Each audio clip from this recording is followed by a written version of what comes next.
తాకట్టులో ఉన్న బంగారాన్ని విడిపించి ఆ రోజు ఆన్లైన్ రేటుకే మేము కొంటాం. Sharma gold company. నమస్తే, వెల్కమ్ టు మనం టీవీ. నేను మీ ప్రియాంకారావు కోనిరెడ్డి. అయితే చాలామంది ఈ రోజుల్లో చూసుకుంటే ఆత్మవిశ్వాసాన్ని కోల్పోతున్నారు. వారు అనుకున్నది సాధించలేకపోయాము అన్న బాధతో కావచ్చు, లేదా ఇతర కారణాలతో కావచ్చు, వారి యొక్క లైఫ్ని ఎండ్ చేసుకునే సిచ్యువేషన్కి వాళ్ళు వెళ్ళిపోతున్నారు.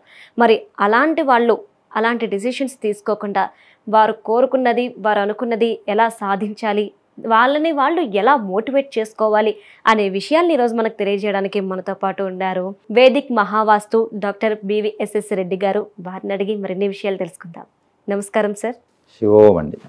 సార్, ఇప్పుడు చూసుకుంటే ఇప్పుడున్న జనరేషన్ పిల్లల్లో ఆత్మవిశ్వాసం అనేది చాలా తగ్గిపోతుంది. పక్క వాళ్ళు ఏదో అన్నారనో, లేదంటే అనుకున్నది సాధించలేకపోయామన్నో చిన్న చిన్న రీజన్స్తో వాళ్ళ ఆత్మవిశ్వాసాన్ని కోల్పోయి లైఫ్ని ఎండ్ చేసుకునే సిచ్యువేషన్కి వాళ్ళు వెళ్ళిపోతున్నారు. అంటే అసలు ఈ సిచ్యువేషన్ నుండి వాళ్ళు బయటపడాలి అన్నా, అలానే వాళ్ళని వాళ్ళు మోటివేట్ చేసుకుని అనుకున్నది సాధించాలి అంటే అసలు ఏం చేయాలి అంటారు? శివోం. ఇక్కడ మీరు అన్నట్లు ఇప్పుడున్న జనరేషన్స్లో చీటికి మాటికి వాళ్ళు విపరీతమైన నిర్ణయాలు తీసుకోవడం జరుగుతుంది. ఇక్కడ యాంటోనీ అనే ఒక హీరో వాళ్ళ కూతురు కూడా రీసెంట్గా విజయ్ యాంటోనీ వాళ్ళ కూతురు కూడా సూసైడ్ చేసుకోవడం జరిగింది. విచిత్రం ఏంటంటే ఆయన ప్రపంచమంతా తిరిగి మోటివేషన్ అందరికీ చెప్తూ ఉంటాడు. సో ఇక్కడ ప్రాబ్లం ఏంటంటే ఇక్కడ స్క్రీన్ టైంకు ఎక్కువగా అడిక్ట్ అవుతున్నారు. ఎంతసేపు అయితే మనం బ్లూ రేస్ ఏవైతే వస్తుంటాయి కదా, అది బ్రెయిన్ను నిద్రపోనివ్వవు. అలర్ట్ అనేటి అంటే మనకు బ్రెయిన్లో మెలనిన్ రిలీజ్ కాకుండా ఎప్పుడు అలర్ట్గా ఉంచడానికి ఉంటుంది. అంటే మన బ్రెయిన్కు గుర్తు ఏంటి, ఎప్పుడైతే మనం స్క్రీన్ చూస్తామో బ్రెయిన్ అలర్ట్గా ఉండాలి. Your ready to learn something, నువ్వు నేర్చుకోవాలనడానికి రెడీగా ఉండాలి. కాబట్టి ఆ రకంగా మెదడుకు అలసట అనేది అంటే విరామం లేకుండా కంటిన్యూగా అలసటను సృష్టించినప్పుడు అది డిప్రెషన్కి వెళ్ళిపోతుంది. ఇది ప్రధానంగా ఉంది. వీటితో పాటు తల్లిదండ్రులు కూడా వాళ్ళతో గడపడం అనేది తక్కువగా ఉంది. కాబట్టి కుటుంబము అనగానే ఒకప్పుడు మన కళ్ళు మూసుకొని పాత సినిమాలు చూస్తే ఏముంటుంది, వాళ్ళు వారానికి ఒకసారి పిక్నిక్ వెళ్ళడము, రోజు రాగానే వాళ్ళతో కూర్చొని మాట్లాడడం. అసలు యాక్చువల్గా మెయిన్ ఏంటంటే ఫుడ్ తినడం, అందరూ కూర్చొని భోంచేసేవాళ్ళు కింద కూర్చొని. అప్పుడు ఒకరి గురించి ఒకరు మాట్లాడుకోవడము, ఒకరికి ఒకరు తినిపించడము, ఇలా ప్రేమ ఆప్యాయత పెరిగేవి. ఎప్పుడైతే లవ్ అండ్ అఫెక్షన్ పెరుగుతాయో వాళ్ళకు ఒక కాన్ఫిడెన్స్ ఉంటుంది. ఇప్పుడు ఉన్న జనరేషన్లో వీక్లో ఒకసారి కూడా వాళ్ళు కలవడానికి టైం దొరకట్లేదు. సో ఇది ఏమవుతుందని అంటే డిప్రెషన్ మీద డిప్రెషన్ అలా వచ్చినప్పుడు వాళ్ళు పూర్తిగా కుంగిపోయి ఒకానొక స్టేజ్లో ఒక నెగిటివ్ స్టెప్, ఒక తీవ్రమైన స్టెప్ తీసుకోవడానికి అవకాశం ఉంటుంది. సో అలా కాకుండా ఉండాలని అంటే ఇప్పుడున్న జనరేషన్ ఏం చేయాలి అనేది మనం చూసుకున్నట్లయితే, మనది కొన్ని వేల సంవత్సరాలు ఉన్నటువంటి సనాతన ధర్మం ఉన్నటువంటి చరిత్ర భారతదేశం. సో యాక్చువల్గా మనం ఎక్కడ తప్పు పడ్డాము అని అంటే, బ్రిటిష్ వారు మనకు ఎంత తీవ్రమైన నష్టం చేయాలో అంత చేసి వెళ్ళారు. ఎందుకు? వాళ్ళ జాన్ మెకాలే సిస్టమ్ అనేది ఇంట్రడ్యూస్ చేసి. అంతవరకు గురుకులాలు ఉండేవి. గురుకులాలు అంటే గురువును మెప్పించి ఆయనకు సేవ చేసుకుని విద్యను పొందేవాళ్ళు, విద్య కొనేవాళ్ళు కాదు. ఇప్పుడు విద్యను అమ్ముకోవడం, కొనడం అనేది ఒక వ్యాపారంగా ఉంది. సో ఏంటి అలాంటి సిస్టము ఎందుకు ఇది ఉందని అంటే, ఒక చిన్న కథ చెప్తాను మీకు, ఆ మోటివేషన్ ఏంటి అనేది అర్థమవుతుంది. టిట్టిబా అని ఒక 2 పక్షులు ఉంటాయి, చాలా చిన్న పక్షులు. అవి 2 చాలా ఒక జంట ఉండేది, సముద్రం ఒడ్డున ఉండేవి, బాగా అవి జీవనం సాగించేటివి. అందులో ఆడ టిట్టిబా పక్షి వాళ్ళ సంతానానికి పెంపొందించుకోవడానికని ప్లానింగ్ చేసుకుంటున్నారు. అని అంటే ఇంకా నెక్స్ట్ ఇప్పుడు గుడ్లు పెట్టే దశ వస్తుంది. కాబట్టి మగ పక్షికి చెప్తుంది, టిట్టిబా పక్షికి, నువ్వు ఒక మంచి అనుకూలమైన ప్రదేశం చూడండి, ఎందుకంటే మనం గుడ్లు పెట్టి మన పిల్లలకు మనం సురక్షితమైనది ప్లేస్లో మనం పెట్టుకోవాలి అని అంటే, అప్పుడు మగ టిట్టిబా పక్షి ఏం చెప్తుందనంటే, సముద్రపొడ్డు కన్నా సురక్షితమైన ప్రదేశం ఎక్కడుంటుంది, కాబట్టి ఇక్కడ పెడితే ఎవరూ రారు, ఇక్కడ సేఫ్ అని చెప్తారు. తనేమంటుంది, అలా ఎలా, సముద్రం అలలు వచ్చాయనుకోండి గుడ్లు వెళ్ళిపోతాయి కదా, అందుకోసమని అంటే అప్పుడు మగ టిట్టిబా అంటుంది, ఈ సముద్రము నా పక్షి గుడ్లను తీసుకెళ్లడమా, అది అసంభవం, నేను ఇక్కడే నిలబడతాను, కాబట్టి ఇది ఎవ్వరూ తీసుకెళ్ళలేరు అని చెప్పంగానే అక్కడ సముద్రుడు వింటూ ఆయన కోపం వస్తుంది. చూడ్డానికి వేలడంత లేవు పక్షులు ఇవి నన్ను ఛాలెంజ్ చేస్తున్నాయా అని అంటే, సముద్రుడు ఏం చేయగలగుడులే అనేంత ఇది కాన్ఫిడెన్స్ ఇస్తుంది ఆడపక్షికి. అది చాలా ఆయన ఈగోని హర్ట్ చేస్తుంది సముద్రుడికి. కాబట్టి ఆయన చూస్తూ ఉంటాడు, వీళ్ళు ఎప్పుడు పక్షి గుడ్లు పెట్టాలి, నేను తీసుకెళ్తానని చూస్తాడు. ఆ టైం రానే వస్తుంది.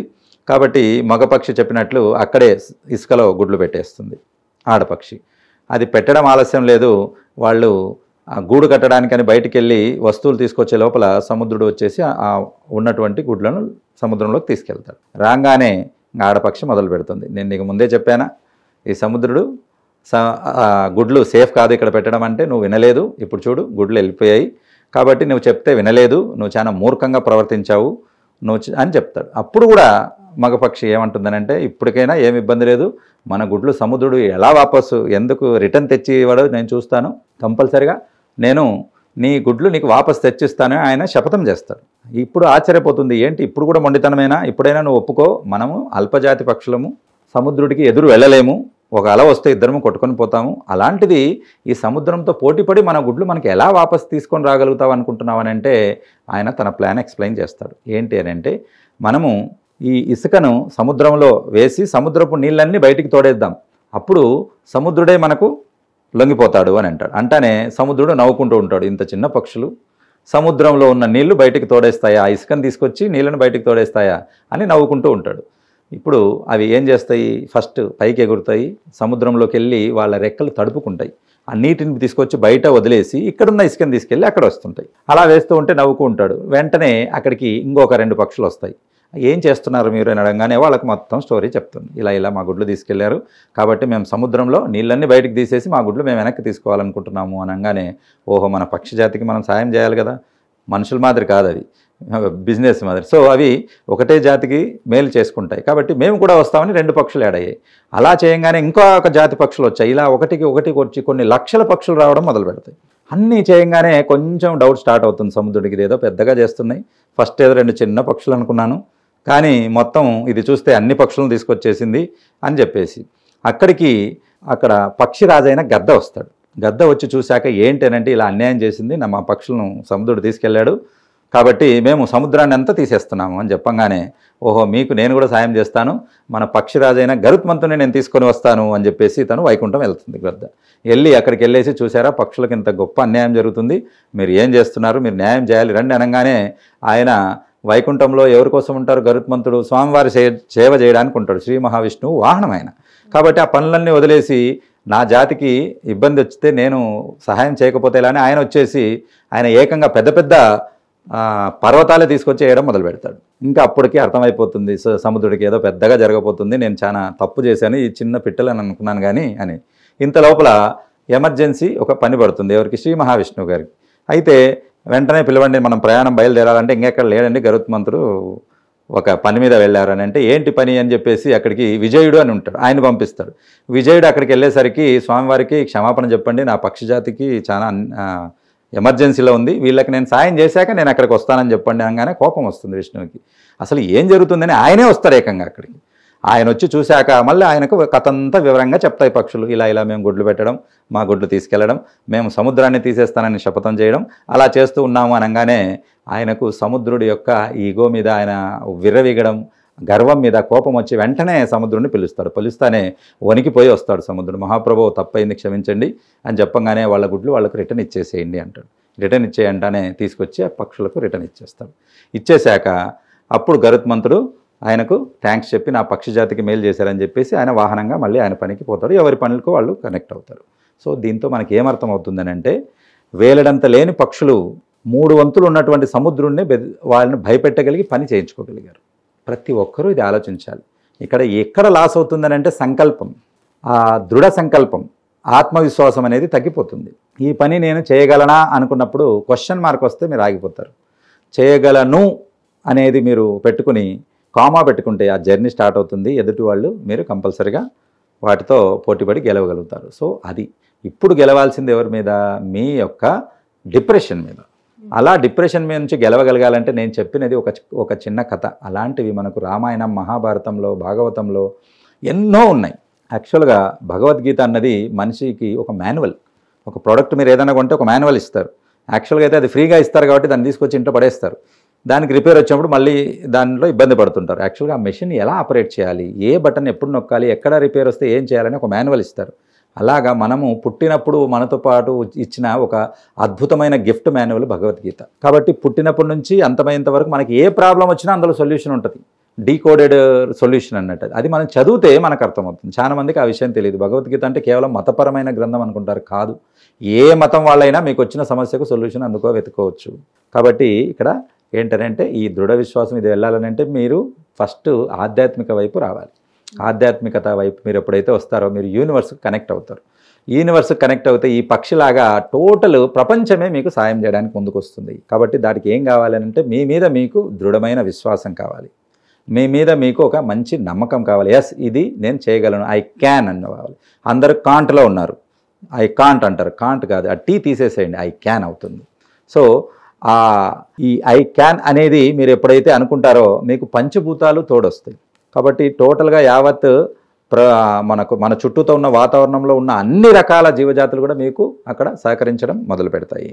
కాబట్టి ఈ యూనివర్సే ఇంటర్ కనెక్టెడ్ అండి. యాక్చువల్గా అయితే ఏంటనంటే మీకు తెలుసా తెలీదో, ఒక పక్షి మీద ఒక చెట్టు మీద ఉన్నటువంటి పువ్వు మీద పుప్పొడి రేణువులు ఇంకొక చెట్టు మీద నుంచి వస్తే కానీ అది కాయదు. మరి ఎవరు తీసుకొస్తారు? ఒక పక్షి కానీ, ఒక తుమ్మెద కానీ, ఒక సీతాకోక చిలుకలు కానీ ఏవైనా ఆ పుప్పొడి ఇస్తుంది వాటికి. అది ఏంటి తినడానికి. అవి ఏం చేస్తాయి? వాటికి ప్రతిఫలంగా ఇంకో చెట్టు మీద పుప్పొడి తినడానికి వెళ్ళినప్పుడు వీటి గుడ్లు అక్కడికి, అక్కడి గుడ్లు ఇక్కడికి ట్రాన్స్ఫర్ చేస్తాయి. సో ప్రకృతి అనేదే ఇలా పరస్పరం సహకరించుకుంటూ ముందుకెళ్తుంది. ఒక మనిషే ప్రకృతిని నాశనం చేసుకుంటూ ముందుకెళ్తున్నాడు. కాబట్టి మనిషికి ఎక్కడ లేని రోగాలు వస్తున్నాయి. జంతువులకు, పక్షులకు రోగాలు చాలా తక్కువ. వాటి జీవితంలో అవి ఏం చేయాలో అవి డెఫినెట్గా ఉంటాయి. వాటికి బ్యాంక్స్ ఉండవు. రేపటి గురించి ఏం లేదు, రేపటి గురించి రేపు ఆలోచించుకుంటాయి. మనిషే 100 సంవత్సరాల ముందుకు సంపాదించి పెట్టుకోవడానికి అని ఎంపర్లో పడి రోగాలు తెచ్చుకొని ఇబ్బంది పడుతూ ఉంటారు. సో ఇప్పుడు ఉన్నటువంటి జనరేషన్కు మీరు సంపాదించి పెట్టవలసింది డబ్బు, ఆస్తులు కాదు, మీ టైం ఇవ్వాలి. మీరు వాళ్ళతో బయటికి వెళ్ళాలి.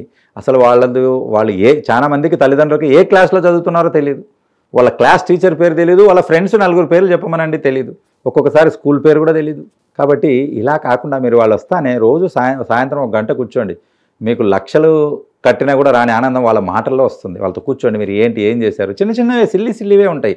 కానీ అవి వినడంతో వాడికి కాన్ఫిడెన్స్ వస్తుంది. Yes my dad is behind me, my mom is behind me, నా ఫ్యామిలీ అంతా నాతో సపోర్ట్ ఉందని చెప్పేసి ఎవరితైనా ఆయన గొడవ పడడానికి, తర్వాత ఆయన గెలుచుకోవడానికి రెడీగా ఉంటాడు. లేకపోతే అందరిని చూడంగానే ఒక భయం అనేది వచ్చేస్తుంది. ఆ భయం అనేది పోవాలనంటే ఫ్యామిలీ సపోర్ట్ ఉండాలి. వాళ్ళకు మన పద్ధతులు, ఆధ్యాత్మికత అనేది నేర్పించాలి, దైవం అనేది, తర్వాత కర్మ సిద్ధాంతం అనేది చేర్పించాలి. ఇవన్నీ నేర్పిస్తే జీవితంలో చాలా మంచి ఎత్తుకు ఎదగలుగుతారు. 10 మందికి పని ఇచ్చేంత పొజిషన్లో వాళ్ళు ఉంటారు. వాళ్ళు వెళ్ళి ఇంకొకరి దగ్గర పని చేసుకునే పొజిషన్లో ఉండరు. కాబట్టి ఒక ఎంటర్‌ప్రెన్యూర్‌గా మీరు రెడీ చేసుకోవచ్చు. శివు ఖచ్చితంగా సార్, ఈరోజు మీరు చెప్పిన మాటలు వింటే ప్రతి తల్లిదండ్రుల్లో కూడాను మార్పు అనేది వస్తుంది. ఎవరైతే ఈ లైఫ్ని ఎండ్ చేసుకోవాలి, ఇంతే మా లైఫ్, ఇంతటితో ఆగిపోవాలి అనుకునే ప్రతి ఒక్కరికి కూడాను ఈ మాటలు ఏవైతే ఉన్నాయో అవి ఒక స్ఫూర్తిని కలిగిస్తాయి. అట్లనే వాళ్ళలో ఆత్మవిశ్వాసాన్ని కూడా పెంచుతాయి. Thank you so much sir, ఇంత మంచి మాటలు మాకు చెప్పినందుకు.